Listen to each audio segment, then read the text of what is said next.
We are 18 hours away, approximately, as of posting this, from this incredible cycle coming to an end, or entering its next nightmare phase. But regardless, it's all coming down tomorrow. So I'm going to take this opportunity as my last pre-election video. I'll probably make one tomorrow during the coverage if it's taking a while to, like, you guys know where things are heading, as if you won't be watching it yourself on the news. But I'm going to take this opportunity, my last pre-election video, to point out on the night what to look for, to see what the good signs are for the candidates and what the bad signs are for either candidate. And I'm also going to take a chance to explain here why a landslide either way might happen, because those are the two technically most likely outcomes. So what should you keep an eye on first and foremost? Well, the first part of the country that's going to be coming in is the East Coast. And the state that you should keep an eye on there is not North Carolina, as you might expect, but actually Virginia. Now, that may sound odd. Virginia is not a swing state, but what it is like a barometer of where Democratic strength is, if that makes sense, because the state is going to go blue. But how quickly it goes blue and how overwhelmingly is going to tell you how the rest of the electorate is functioning across all different types of states.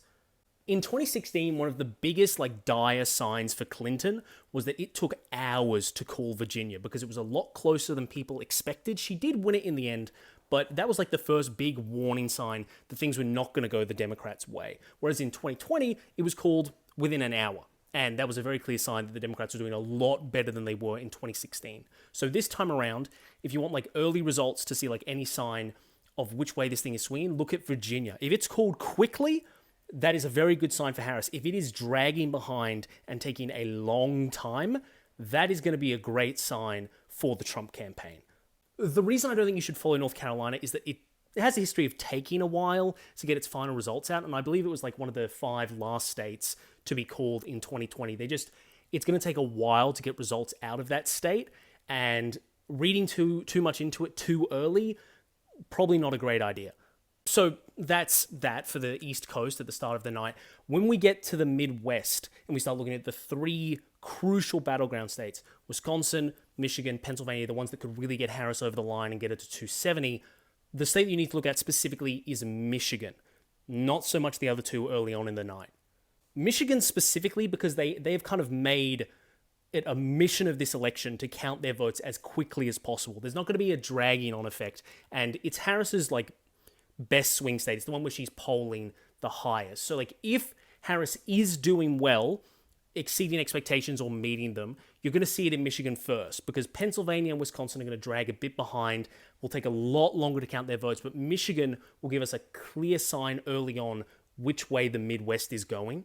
Now, in regards to what I said about a landslide being the most likely outcome for either candidate, I mean, in terms of all the possible combinations, the most likely outcomes are that either candidate sweeps all the swing states. I think maybe Harris deducting Arizona from that, but most of them.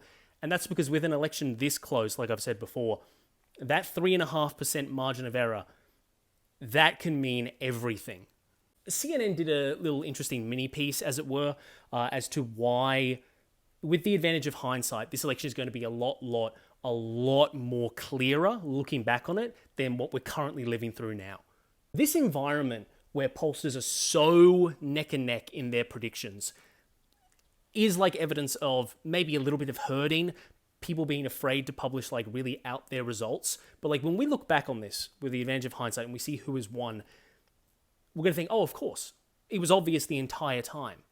I'll talk about both candidates, but let's just start with Trump. If he wins tomorrow quite solidly with the advantage of hindsight, that does make sense. The economy and immigration are very, very crucial issues, and when they tend to be at the top of people's priority lists, Republicans just tend to do better. So with the economy where it is and the scale of immigration, illegal immigration that is happening, you can understand why Republicans would be more motivated to vote and why they would come out and push Trump over the line. On top of that is also the polling. The fact that Trump has remained for these last couple of weeks within 2 points of Harris is a pretty clear indicator that he's the favorite to win the Electoral College in a vacuum, if you're just looking at this without considering other factors. And there's also just consider how unpopular Joe Biden was, or still is at this moment. Looking back, we're going to say, oh, of course the Republicans flipped things and won the presidency after that term. And as a final point for Trump, we'll probably look back and think, oh, the polls underestimated him the last 2 times. Of course they did again on the 3rd time. So if he outperforms those polls, will be, oh, of course he did. So yeah, that's why Trump would have won with hindsight a couple of days from now, looking back. The economy where it was, immigration where it was, Biden's popularity where it was. Of course, this was an environment that pointed towards a Republican, or in this case, a Trump victory. Now, on Harris's side of things, of course, you would look back and you would say, if she outperforms her polls, then the clear explanation will be, oh, the pollsters were afraid of missing on Trump again, so they massively over-predicted his odds and then under-predicted Harris, and that was just not the case on election night. We'll also probably look back with like the traditional wisdom of the less hated candidate normally wins, and there's only been one time in the history of modern polling where someone who was more unfavorable amongst the American people actually won, and that was Trump in 2016. But the difference between now and then is that in 2016, Hillary Clinton was the 2nd most disliked presidential candidate in American polling history, only after Trump. Her approval rating was minus 20, and Trump's was minus 30. So they were both deep, deep underwater. In comparison to this race, Harris's favorability is minus 2. Trump's favorability rating is almost at minus 9. So that in a vacuum would explain a Harris victory in a pretty simple way. And the final point in Harris's favor is that if she does win and by a very healthy margin tomorrow, of course it was about Roe v. Wade. That will probably be what most people take away from this. The Republican Party, when it overturned Roe v. Wade, and Trump has claimed that he did that himself as the president from the Republican Party, the GOP energized women in a way it was never expecting to, and that has come back to bite them. So I think that will probably be the biggest takeaway, particularly if we see, I assume if there is a Harris victory, we'll see her absolutely dominating with women voters. So that's it, basically. Keep an eye on Virginia. Keep an eye on Michigan. Trump will win if he does because of the economy and because of the current immigration crisis. If Harris wins, it's going to be because of women and her personal favorability. That is the 2024 race. And it has been quite a ride, and it's been really fun watching this channel grow as I continue to ramble about it and people continue to listen. So thank you to everyone who has stuck through this, and I will see you tomorrow, if not the day after the election, when I do a wrap-up or an analysis.